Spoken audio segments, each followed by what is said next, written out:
Oke, baik sahabat, teman, kakak, adik semua, dimanapun saudara berada. Hari ini kita mau sharing sedikit bagaimana keadaan dunia di akhir-akhir ini. Kalau saudara lihat, baik di dunia entertainment, di dunia hiburan, maupun di berbagai media, dan juga berbagai jenis pekerjaan, hobi, aktivitas, hari-hari ini sudah mulai ada praktek-praktek setanisme, bagaimana setan mulai memakai orang-orang tertentu, pekerjaan-pekerjaan tertentu, hobi-hobi tertentu, lalu media-media tertentu untuk dia menaburkan benih-benihnya atau nilai-nilainya, yaitu nilai-nilai yang negatif, nilai-nilai setanisme. Nah saudara, baik di ajang-ajang internasional, tokoh-tokoh selebritis mulai ada yang mempraktekkan style gaya dari setanisme itu.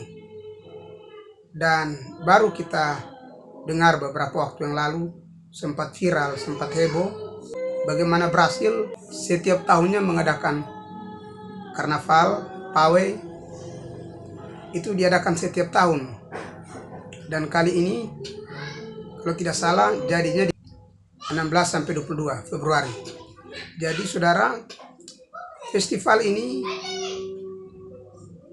adalah festival Prapaskah untuk menyongsong Paskah. Tapi saudara, beberapa kali festival-festival tahunan di Brasil juga, termasuk festival ini, Festival Rio ini, itu mereka mempraktekkan budaya-budaya, hal-hal yang secara etis tidak wajar atau tidak normal. Tahun ini di bulan Februari kemarin, mereka mengangkat tema yang secara tidak langsung ikonnya, gambarnya, lambangnya, logonya, dan juga patung-patungnya itu sebenarnya berbau setanisme, di mana ada ikon setan, lambang setan, iblis, patung-patung yang begitu besar dibuat, yang sangat besar mereka buat, fashionnya juga, cara berpakaian semuanya, topeng-topeng semuanya berbau setanisme. Dan di pawai itu juga kita melihat bagaimana mereka secara tidak langsung menghina Tuhan, entah apa yang mereka katakan, tapi di mana di situ ditunjukkan iblis itu menarik Yesus, lalu Yesus diinjak. Dan patung dari Lucifer, dari iblis itu dalam ukuran yang sangat besar, diarak dengan mobil yang sangat besar. Bahkan banyak patung-patung yang lain yang dibuat patung-patung setan, lalu mereka mulai arak. Setanisme terlihat jelas dalam festival kali ini. Setelah festival ini berlangsung, saudara, berselang beberapa waktu, tidak sampai seminggu setelah festival ini selesai dilakukan, maka terjadi hujan yang sangat lebat, lalu banjir dan longsor, dan itu memakan korban.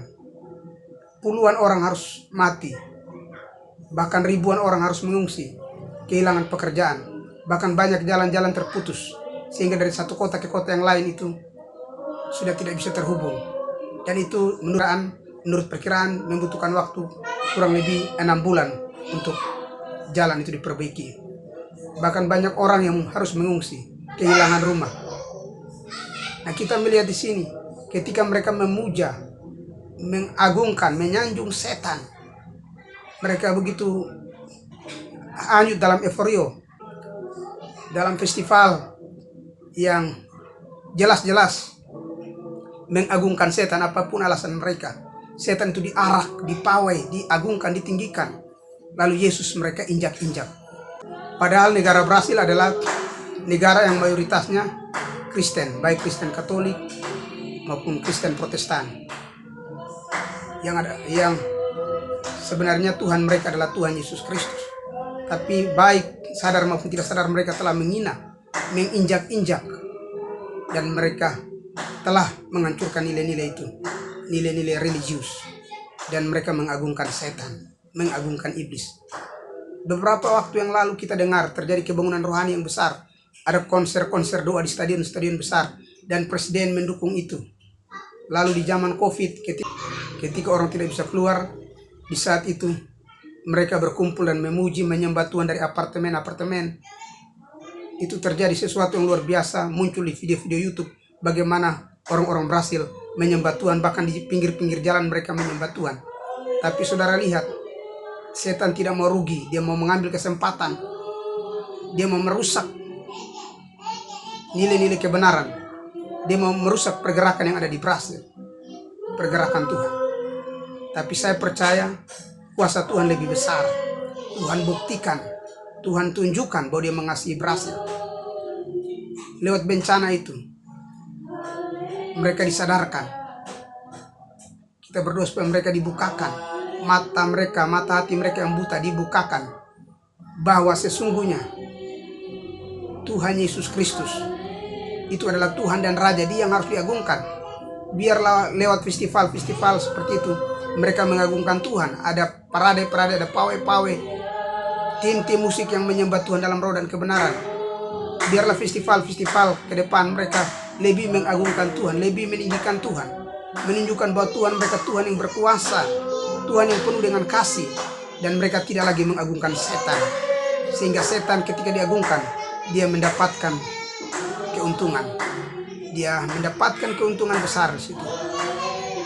Tuhan tidak mau kita menduakan dia. Dia adalah Tuhan yang penuh kasih, tapi juga Tuhan yang cemburu.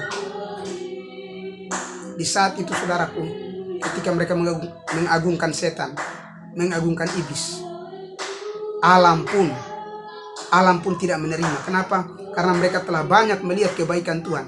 Mereka telah banyak melihat kuasa Tuhan.